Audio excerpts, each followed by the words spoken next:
Mga kapuso, gasolinahan sa San Miguel, Iloilo, ginkawatan. 50,000 nga kwarta, gintaban. Insidente, nahuli ka. Si Kim Salinas, nakatuto. Makitaan sa sari nga video ang pagsulod sa isa ka persona sa isa ka establishmento. May tabo ng ulo, kag nawong sini. Talalupang doon, nga daw may ginapangita ini samtang nagagamit sang flashlight. Mation-tion, ginliso sini ang CCTV camera. Ang mga persona ang ginatudlo sospek sa pagpangawat sa isa ka gasolinahan sa Barangay 8, San Miguel, Iloilo sa Barosang Kaagahon. Suno sa kapulisan, nag-agi ini sa bintana pagi sa pagsipas ang steel matting para makasulod. Ginpatiko man sini ang kabilya sa vault sa diin nakuha ang 50,000 pesos nga gintaban sini.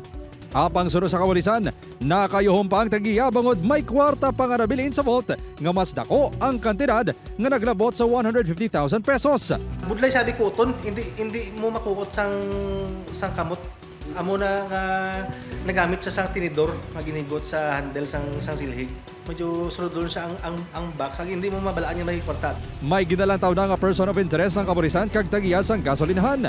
Apang hindi pa matulid ang identity sini. Posible customer kuno ini. Wala man ginadula ang posibilidad sang inside job. According sa tagiya, may mga customer na nga ma-notice siya ba sa CCTV nga kung magbakal sang oil dito or sang site, kadugay maghalin sa sa may siportahan pag nagapanilag. Wala na naghatag sang pahayag ang tagiya sang gasolinahan angot sa insidente.